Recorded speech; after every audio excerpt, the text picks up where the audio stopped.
My wife cheated me out of a family, her mother made her leave us, but then she saw us thriving on TV. Sophia stood in the doorway of our small apartment, the one we had made a home together. Her hands gripped the handle of the designer suitcase her mother had sent for her. Our newborn twins lay asleep in their crib, their tiny chests rising and falling, blissfully unaware that their mother was about to walk out of their lives. And me? I stood frozen, feeling the air grow heavier with every second that passed. "You don't have to do this," I said, my voice barely above a whisper. Sophia looked at me, then really looked at me, and for the briefest moment I saw hesitation in her eyes. It was there, the struggle, the part of her that still loved me, that still wanted to stay. But then it was gone, replaced by the cold, calculated mask she had worn ever since her mother had entered the picture. "My mother is right," she finally said, her voice sharp, almost robotic. "This life isn't for me." My stomach twisted. "This life?" I repeated, barely recognizing my own voice. "You mean our life? The one we built together?" She exhaled sharply, avoiding my gaze. "You don't understand, Michael. I never should have been here in the first place. My mother." I took a step forward, desperation clawing at my throat. "Your mother doesn't love you, Sophia.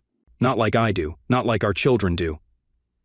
For a second, just a second, she wavered.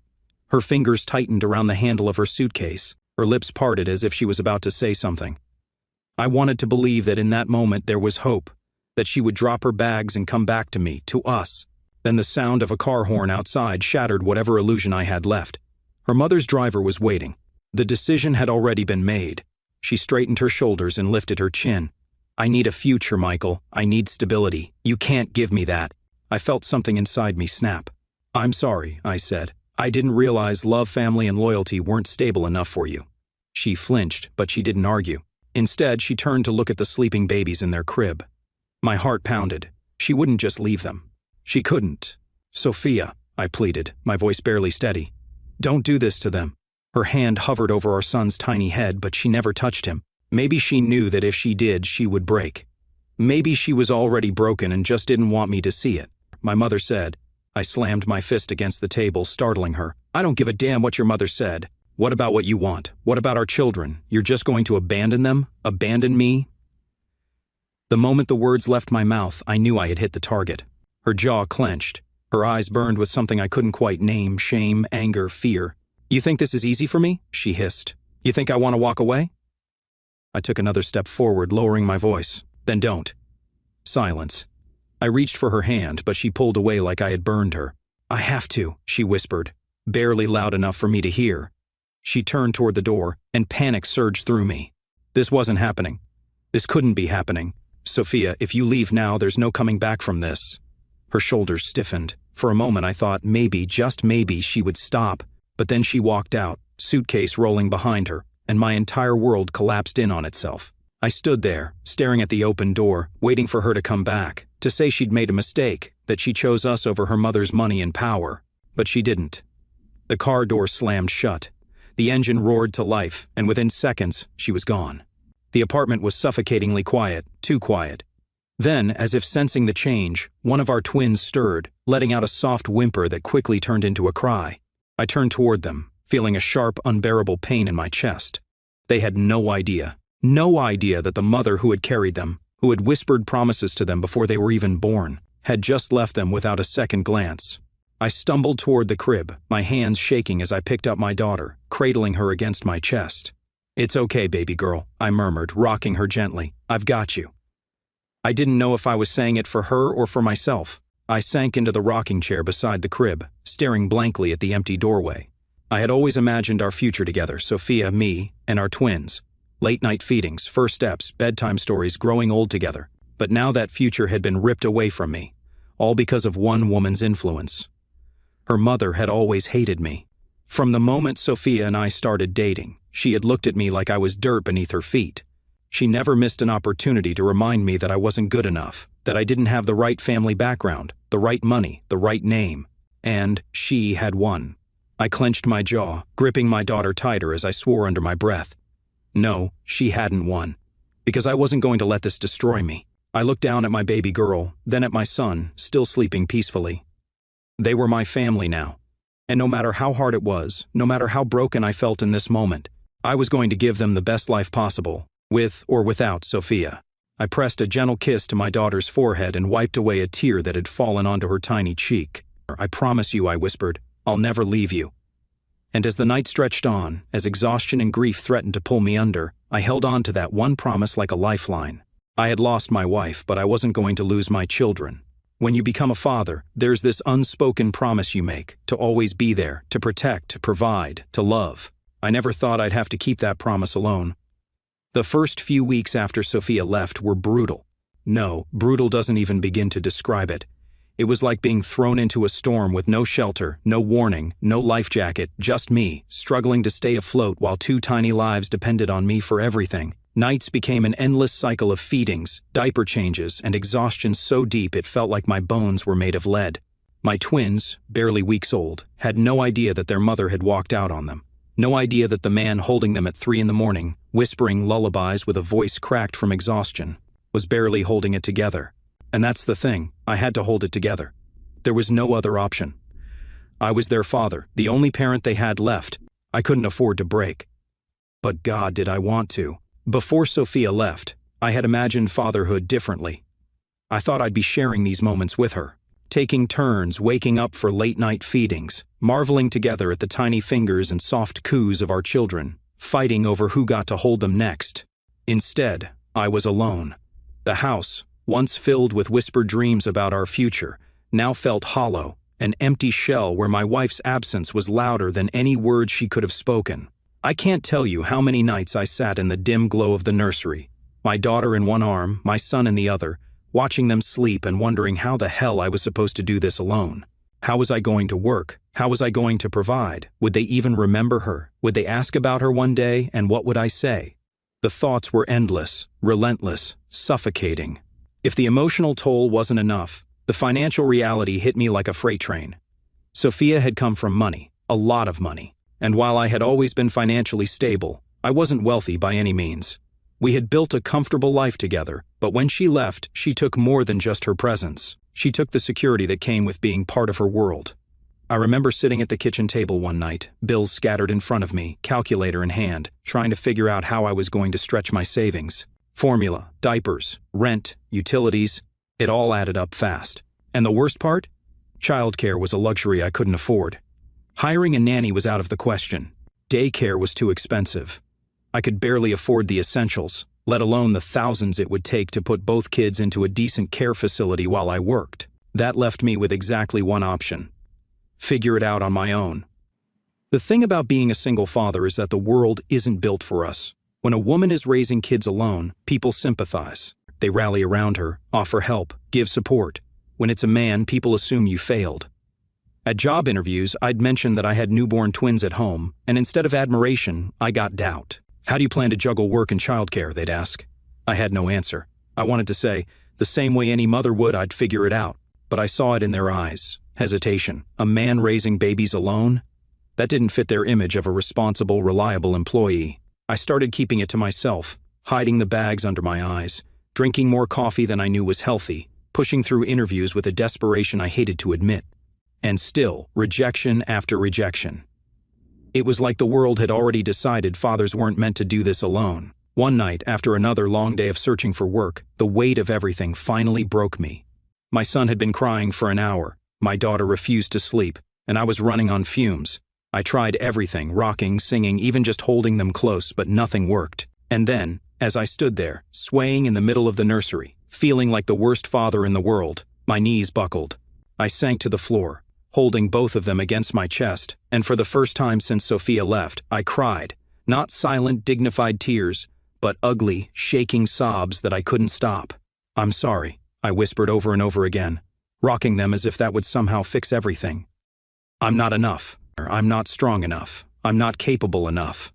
I was failing them, and worst of all, I wasn't sure I had it in me to keep going. I don't know how long I sat there, but at some point, exhaustion won.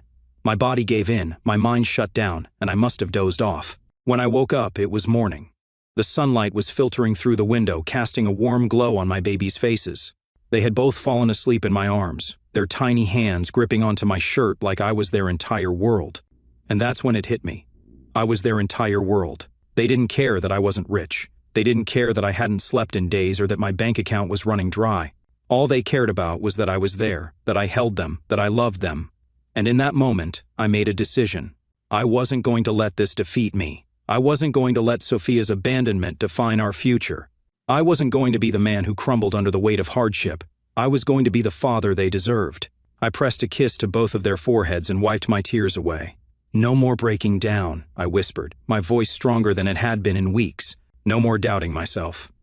From that day forward, I refused to be a victim of my circumstances. I was going to fight like hell to give my kids the life they deserved. I didn't know how yet, but I would figure it out. Because that's what fathers do, and I was damn sure going to be the best one I could be. The moment I decided I wouldn't let Sophia's abandonment define my life, something shifted inside me. It wasn't a sudden burst of motivation or a cinematic moment of clarity. It was a slow, painful realization that if I didn't take control of my own fate, my twins would suffer, and that was unacceptable. So I wiped my tears, put one foot in front of the other, and forced myself to keep moving. At first, my focus was simple: find a job, any job. I spent hours every day sending out resumes, knocking on doors, attending interviews. I dressed the part, rehearsed my answers, and walked into every office with a forced confidence I didn't always feel. And still, rejection after rejection. It wasn't my qualifications. I had experience, skills, but the second they learned I was a single father with newborn twins, the interest in my application vanished. I'd hear things like, "We're looking for someone with more flexibility," or "This role might require long hours. Would that be an issue?" Or "How do you plan to balance work and childcare?" It didn't take long for me to realize what they were really saying. They didn't believe I could handle both. It was frustrating, no, it was infuriating. Mothers did this all the time, and they were celebrated for it. But a father? Suddenly, I was unreliable, a risk. I wanted to scream at them. "You think I have a choice? You think I want to struggle?" But yelling wouldn't change anything. I needed to adapt. One afternoon, after yet another rejection, I walked into the grocery store with exactly $12.37 in my pocket. Diapers, formula, baby wipes. I stood in the aisle, staring at the prices, heart pounding in my chest. I didn't have enough. That was the moment it really hit me. I was failing. I couldn't even provide the basics for my kids. For the first time since Sophia left, panic set in. What if I couldn't do this? What if I was actually as unfit as the world seemed to believe? I felt like a failure. And then my daughter grabbed my finger. She was too little to understand what was happening, but that tiny grip sent a wave of clarity through me. I was all they had. If I fell apart now, there would be no one to catch them. I forced myself to take a breath. There had to be another way. That night, as I rocked my son to sleep, an idea started forming. I had been applying for jobs that fit my past experience, corporate roles, office jobs, things that required long hours and childcare I couldn't afford. What if I was looking at this all wrong? What if, instead of trying to fit into someone else's world, I built something of my own? The thought terrified me. I had no business experience, no funding, no connections. But what I did have was a reason. And sometimes, a reason is enough. I stayed up all night brainstorming ideas. What was something I could do from home? Something that didn't require huge upfront costs. And then it hit me: baby products. I had spent the past few months immersed in everything related to babies, clothes, accessories, essentials. I knew what worked, what was overpriced, what parents actually needed. I could create custom baby products, things that were functional but personal. I grabbed an old notebook and started scribbling down ideas: personalized onesies, custom baby blankets, unique milestone markers for parents to track their baby's growth. The more I wrote, the more the idea took shape. I knew it wouldn't be easy. Hell, it would probably be the hardest thing I'd ever done. But the alternative, spending my days begging for jobs that didn't want me while my children went without, that wasn't an option. The next morning, I started small. I found a cheap supplier for blank onesies and fabric paint. I taught myself how to design and print custom baby clothing. My first attempt was a disaster. The paint smudged, the fabric bunched up. It looked like something a 5-year-old had made. But I didn't stop. I watched tutorials, I experimented, I kept trying, failing, trying again. Eventually, I got better. With my last bit of savings, I built a small online store, nothing fancy, just a basic website with a few designs. Then I took a deep breath and posted my first ad. Days passed, nothing. I checked my website obsessively, refreshing the page over and over. 0 sales. Doubt crept in. Had I just wasted what little money I had left? And then, a notification. My first sale. It was a small order, just one onesie, customized with a baby's name, but it was everything. It was proof that someone, somewhere, believed in what I was doing. That night, as I packaged that tiny onesie, I felt something I hadn't felt in a long time. Hope. One sale turned into two turned into 5. Soon word of mouth started spreading. Mothers loved the personal touch. Friends told friends. I started getting requests for different designs. I wasn't making millions, but I was making enough. Enough to keep a roof over our heads, enough to put food on the table, enough to look at my kids and say, "We're going to be okay." One evening, as I was finishing up orders, my phone buzzed, an email from a baby boutique owner. She had seen my products online and wanted to talk about a partnership. I stared at the screen, my heart racing. This was it, the moment I realized this wasn't just survival anymore. I wasn't just getting by. I was building something real. That night, as I tucked my twins into bed, I whispered the same promise I had made months ago. I'll never let you down. Only this time, I believed it. Because I wasn't that broken man anymore. I wasn't waiting for someone to save us. I was saving us myself. And nothing, not Sophia, not her mother, not the doubts that once consumed me, was going to stop me now. Starting a business wasn't the hard part, keeping it alive was. Every day felt like a battle, a constant push against doubt, exhaustion, and the nagging fear that this whole thing would collapse before it had a chance to grow. But I had no choice. I was all my twins had, and that meant failure wasn't an option.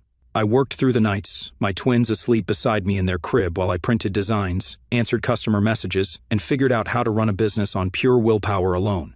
During the day, I was a father first, feeding, changing, soothing, playing. During the night, I was an entrepreneur, hunched over my tiny desk, hands stained with fabric paint, running on coffee and sheer determination. Some nights, I barely slept at all. I'd hear one of the twins stir, and exhaustion would claw at me, telling me to let them cry for just 1 minute longer. But I couldn't. I wasn't just their dad, I was everything to them. And that meant pushing through, even when my body screamed for rest. There were so many mistakes. I priced my products too low at first, barely making enough to break even. I trusted the wrong suppliers, ended up with defective materials, and had to refund customers out of my own pocket. One month, I miscalculated shipping costs so badly that I lost money on every order. I wanted to quit so many times, but every time I thought about giving up, I'd hear my twins laugh, see their tiny hands reaching for me, and I'd remember this was for them. So I kept going. I researched, I learned, I adjusted. I raised my prices, negotiated better deals, and started handling every single part of the business myself to save costs. Little by little, it worked. Orders increased. Mothers loved my designs. And before I knew it, my online store was gaining traction. One day, I woke up to 50 orders overnight. 50. I stared at my phone in disbelief, heart pounding. That was the moment I knew this wasn't just a side hustle anymore. This was a real business. But with success came new problems. I was still just one person, juggling a growing company while raising twins alone. I needed help. I had no choice but to adapt. I hired a part-time assistant, someone to help process orders and manage customer service.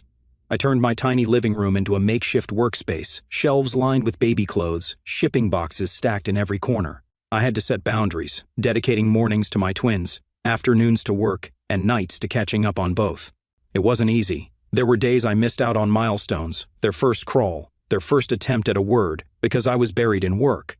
The guilt ate me alive. But then, one night, as I sat on the floor with them, exhausted from a 12-hour workday, my daughter reached out and touched my face. "Dada," she whispered, my first name from her lips. Tears blurred my vision. This was why I was doing it. For them, for our future, for the life I had promised them when Sophia walked out the door. The more successful I became, the more people started to notice, including Sophia's mother. One afternoon, I received an unexpected phone call. I knew the number immediately, hers. My stomach twisted, but I answered. "Michael," she greeted me smoothly, her voice as cold and detached as I remembered. "What do you want?" I asked, cutting straight to the point. She sighed, as if my existence exhausted her. "I heard about your little business. I must admit, I'm surprised. I never thought you had the capability to succeed." I clenched my jaw. I didn't need her approval. She got to the point. "Sophia has been reconsidering some things." She abandoned her children," I interrupted. "There's nothing left to reconsider." "She was pressured," her mother said, voice clipped. "She made a mistake, but mistakes can be corrected." I laughed bitterly. "Not this one." Silence. Then she lowered her voice as if she were offering me something I should be grateful for. "Michael, if you want, I can help you. I have connections, investors, I can turn your business into something much bigger." I knew what she was really saying. She wanted control, the same way she had controlled Sophia's life. She wanted to do the same to me. "No," I said, my voice steady. "You're being foolish," she snapped. "No," I repeated. "I'm being free." And with that, I ended the call.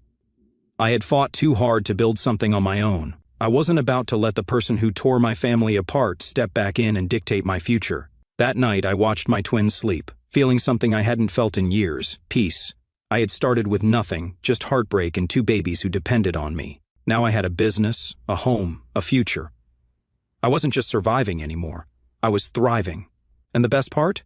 I had done it without Sophia, without her mother, without anyone but myself. I had proven them all wrong. I pressed a kiss to my son's forehead, then my daughter's. "We made it," I whispered. For the first time since Sophia left, I truly believed it. For all the years I had known Sophia, I believed she had everything: money, power, an easy life paved by privilege. But what I had failed to see, what she had failed to see, was that none of it truly belonged to her. It was her mother's world, and Sophia was merely a pawn in a game she had never learned to play for herself. After she left, I stopped thinking about what her life was like. I had more important things to worry about: my twins, my business, my own survival. But fate has a funny way of circling back. Because while I was clawing my way up from the bottom, Sophia was slowly realizing that she had traded love for an empty throne. From the outside, Sophia's life looked untouched by hardship. She lived in a sprawling mansion in the most exclusive part of town, surrounded by marble floors, crystal chandeliers, and servants who catered to her every whim. She had a closet filled with designer clothes, a car that cost more than my apartment, and a mother who reminded her at every opportunity that she had made the right decision. "You would have been miserable with Michael," her mother would say, sipping imported tea from a delicate china cup. "You deserve a life of comfort." Sophia wanted to believe it. She wanted to believe that leaving had been the right choice, that she had escaped a small life in favor of something greater. But then the nights would come, and the house would be too quiet, the luxury too cold, the bed too empty. She had walked away from the only people who had truly loved her, and the weight of that decision was beginning to crush her. At first, she told herself she was just adjusting. Her mother had reassured her that it was natural to feel unsettled after such a big change, that soon she would see the benefits of her decision. And so Sophia tried to fit into this new world. She went to charity galas, shopping sprees, high society brunches filled with women who spoke about vacations in the Maldives and the latest fashion trends. But nothing felt real. She found herself glancing at her phone more often than she wanted to admit, her fingers hovering over my name, over old pictures of us, over the last photos she had taken of our babies before she left. She never dialed. She didn't know what she would say. Instead, she buried herself in distractions. She let her mother arrange dates with wealthy businessmen, went to social events, tried to pretend she was the same Sophia she had always been. But when she lay in bed at night, the truth ate at her. She had lost something she would never get back. One evening at a lavish dinner party, someone mentioned a local entrepreneur who had built an entire business from scratch. "Amazing story," a man across the table said. "Single father, started with nothing, now his company is booming." Sophia wasn't listening at first. She was swirling the wine in her glass, barely paying attention to the conversation. Then she heard the name Michael. Her stomach twisted. She froze, her breath catching in her throat as she tried to process what she had just heard. The words that followed hit her like a sledgehammer. "Incredible guy. Built the whole thing while raising twins alone. Honestly, I don't know how he did it. He's an inspiration. His brand, Little Warriors, it's everywhere now." Sophia's hands trembled. Twins. They were talking about our children, her children. For the first time in a long time, she felt fear, because it had never truly occurred to her that I might not have needed her after all, that maybe, just maybe, I had moved on without her. That night, she couldn't sleep. She tossed and turned in her silk sheets, her mind racing with thoughts she didn't want to have. What did my life look like now? Were the twins happy? Did they even remember her? Would I ever forgive her? Unable to stop herself, she grabbed her phone, opened her laptop, and did something she had been too afraid to do before. She looked me up, and what she found left her breathless. My name wasn't just a mention in a dinner party conversation, it was everywhere. Interviews, articles, photos of me standing beside racks of baby clothes, talking about my journey as a single father turned business owner. And then, the video. A recent news segment featuring me and the twins. She clicked on it without thinking, and within seconds, her world shattered. The video opened with footage of me in my workshop, smiling as I packed orders, adjusting tiny baby clothes on a rack. I looked different, not broken, not struggling, stronger, happier. Then the screen cut to the twins, laughing, running, playing in a park. And as she watched their tiny faces, so full of life, so full of joy, Sophia broke down. Because they didn't look like children who had been abandoned. They didn't look like children who had suffered in her absence. They looked happy, loved, whole, without her. She clutched the phone, her heart racing. The interviewer's voice filled the room. "Michael, what's your biggest motivation?" The camera zoomed in on me and my answer was immediate. "My kids. They saved me," Sophia gasped, pressing a hand over her mouth. "At the end of the day, I don't regret a thing," I continued, "because everything I've built, everything I've achieved, it's all for them. And I wouldn't change a single moment." The video ended. The room was silent. And Sophia? She was shaking. Because in that moment she realized the horrible, undeniable truth. She had made the worst mistake of her life. And now, she was too late to fix it. Sophia's hands trembled as she stared at the black screen of her laptop, her breath coming in uneven gasps. The video had ended, but the images refused to leave her mind. Michael, our children, they looked so happy without me. The reality of it clawed at her chest, suffocating her more than her mother's perfectly curated life ever could. She had left them, convinced that she was choosing the better path, the life she was meant to have. She had told herself it was for the best, that they would struggle without her, that Michael wouldn't be able to handle it alone. But she was wrong. He had built something beautiful, something successful, and worse, he didn't need her. A sharp knock on her bedroom door pulled her from her spiral of thoughts. "Sophia," her mother's clipped voice sliced through the heavy silence. "Dinner's ready. Don't make our guests wait." She swallowed hard, forcing her voice to stay steady. "I'm not hungry." There was a pause, then, in the icy tone that had dictated her entire life, her mother said, "Don't be dramatic." Dramatic. That was what she called this. Sophia closed her eyes, gripping the edges of her desk. She had given up her family for this, for her approval, for a life that suddenly felt like a gilded cage, cold and suffocating. Another knock, this time sharper. "I said I'm not hungry, Mother," she snapped, surprising even herself. Silence. Then her mother's footsteps retreated. Sophia let out a shaky breath, running a hand through her hair. Her heart was pounding so hard it hurt. She needed to see them. She didn't sleep that night. She couldn't. Every time she closed her eyes, she saw the way Michael had looked in that interview, strong, confident, alive. She saw the twins, laughing, playing, living a life that had no space for her in it. By morning she had made up her mind. She needed to see them. Even if Michael slammed the door in her face, even if her children no longer recognized her, she needed to face what she had done. But first, she had to get out of this house. She stepped into the dining room, where her mother was already seated, sipping tea as she scrolled through her phone. She barely looked up when Sophia entered. "You ignored dinner last night," she remarked, setting her cup down. "That's rude." Sophia clenched her jaw. "I wasn't hungry." Her mother raised an eyebrow, finally looking at her properly. "Something's wrong." Sophia exhaled, gripping the back of the chair across from her. "I need to see Michael." Her mother's expression didn't change. "That's a terrible idea. I need to see my children." "They're not your children anymore, Sophia," she said flatly. "You made your choice, and look where it got you." Something snapped inside her. "Where did it get me, Mother?" she shot back. "Alone, miserable, trapped in this house like a perfectly decorated doll?"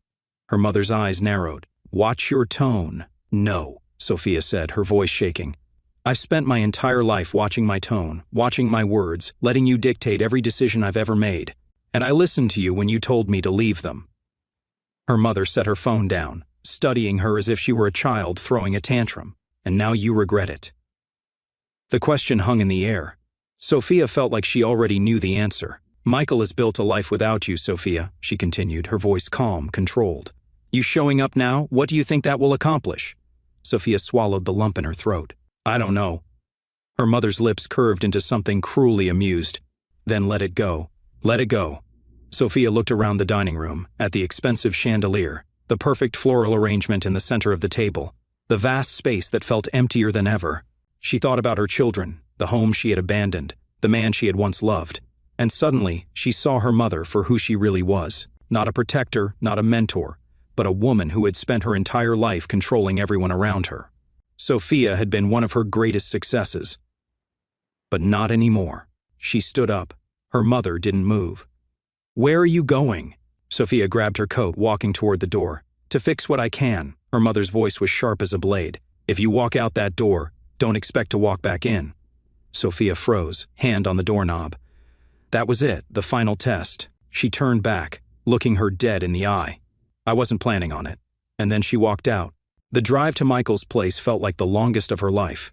Every mile was a step toward the consequences of her own actions. Would he even let her in? Would her children even know who she was?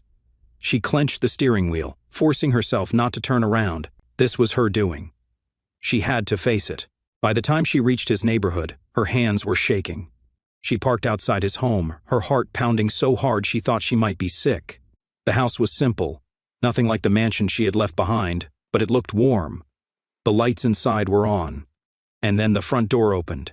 Michael stepped outside, holding a bag of trash. His hair was slightly messy, his expression tired but peaceful. And for the first time, she saw what she had never allowed herself to see before. He was happy, even without her, especially without her. She swallowed hard, stepping out of the car before she lost her nerve. He turned, his eyes landing on her. The bag of trash hit the ground. For a long moment, neither of them spoke. Then his voice, low and guarded. "What are you doing here?" She exhaled. "I saw the interview." His jaw tightened, and she felt her throat close. She had so much to say, but no words felt right. So she said the only thing that mattered. "I'm sorry." Michael's face remained unreadable.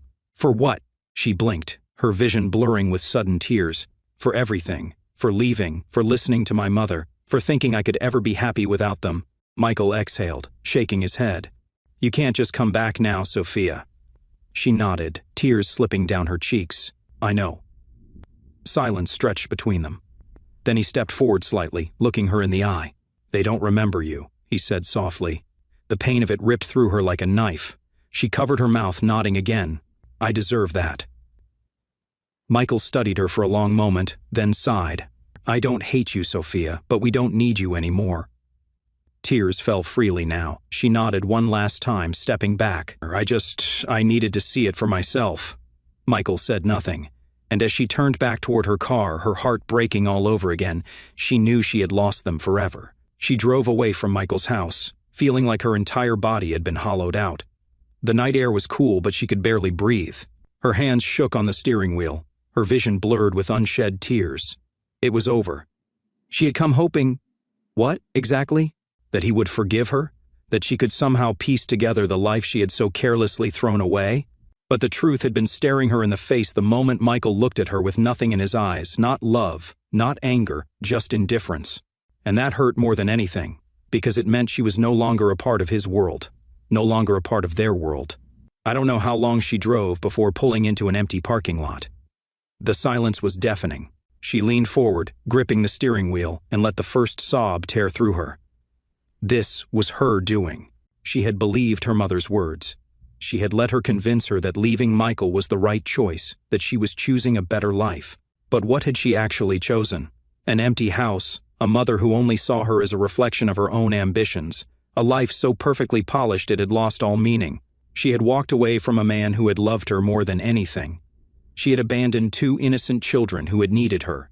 And now she had to live with the fact that they had learned to exist without her, thrive without her. Michael had told her as much, his words delivered without cruelty but with a finality that shattered her. "We don't need you anymore." I watched her leave, my hands shoved deep into my pockets, my heart a mess of emotions I didn't have the energy to sort through. There was a time when seeing Sophia would have destroyed me, a time when I would have begged her to stay, fought for her, convinced her that we could rebuild everything she had thrown away. But that time had passed. I wasn't the broken man she had left behind. I wasn't waiting for her anymore. And my children? They didn't even know who she was. That was the part that hit her the hardest. I had seen it in her eyes, the way her breath hitched when I said it. "They don't remember you." It wasn't meant to be cruel, it was just the truth.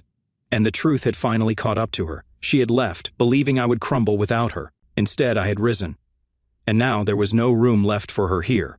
Sophia didn't know how long she sat in that parking lot before her phone rang. She almost ignored it, but then she saw the name on the screen, Mother. She hesitated, then picked up. "Where are you?" her mother asked immediately, her tone clipped. Sophia swallowed the lump in her throat. "Out." A pause then. "Did you go see him?" Of course she knew. She always knew. Sophia closed her eyes, gripping the phone tighter. "Yes." Her mother sighed, like Sophia was a child who had just embarrassed her in public. "Sophia, what did I tell you? That man is nothing. You have no reason to." They don't remember me, she cut in, her voice hoarse. Silence. For the first time in her life, her mother had nothing to say. I left my family for you, Sophia whispered. And for what? Sophia, she started. But Sophia didn't let her finish. I'm not coming back, Mother. Her mother's sharp intake of breath was almost satisfying, almost. Sophia ended the call before she could speak again. She had wasted too many years living by her rules. And for what? To end up alone? After Sophia left, I went back inside, closing the door behind me. The twins were still asleep, their tiny faces relaxed, peaceful. I crouched beside them, brushing my fingers over my daughter's soft curls. This was what mattered, not the past, not Sophia, but this, the life I had built for them, the security, the love, the happiness. I had spent too long mourning what I had lost. Now I only cared about what I had gained. The sun was rising when Sophia finally got back to her apartment. Everything felt different now. She had no illusions left. Michael would never take her back. Her children would never know her as their mother. And maybe that was what she deserved. She took one last look at her reflection in the mirror. The woman staring back at her wasn't the girl who had left her family behind for money and status. She was someone else now, someone who had lost everything. But maybe, just maybe, that was the price she had to pay to finally be free. With one final breath, she walked away. And this time, she didn't look back. I woke up the morning after Sophia's visit feeling lighter than I had in years. I had expected to feel something, maybe anger, maybe pain, maybe a lingering ache from seeing her face again. But there was nothing, no sadness, no resentment, just relief. Because last night had proved something I hadn't fully realized until now. I was free. Sophia was nothing more than a shadow of my past, and she had no hold over my life anymore. I had built something without her, something stronger, something unshakable, and I wasn't about to let anything or anyone disrupt it. I went about my morning as usual, made breakfast, played with the twins, answered emails from customers. It felt like just another day, which, in a way, was the biggest sign of all. Sophia's return should have shaken my world, but it hadn't. I had already rebuilt my life, and now I was moving forward. That afternoon, I had a meeting with a group of investors who were interested in helping expand Little Warriors into retail stores. 5 years ago, I wouldn't have even imagined something like this. Back then, I was just a struggling single father trying to make ends meet.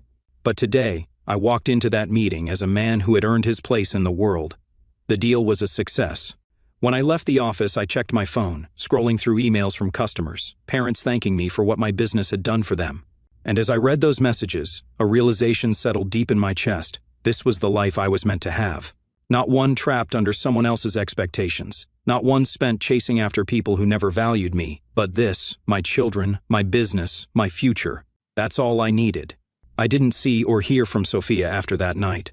I don't know where she went. Maybe she tried to fix things with her mother. Maybe she left town. Maybe she stayed, watching from a distance as we continued on without her. But it didn't matter anymore. She had made her choice, and we had made ours. The past was the past, and I had no reason to look back. That night, as I tucked the twins into bed, I found myself pausing by their cribs, just watching them sleep. 2 little miracles who had saved me in ways they would never fully understand. They didn't need to know how hard it had been. They didn't need to know about the nights I had spent crying, about the rejections, about the fear that had nearly swallowed me whole. All they needed to know was that I had never given up on them, and I never would. As I turned off the lights and stepped out of their room, I felt something settle inside me, something strong, something unshakable. This was my life. And it was just getting started.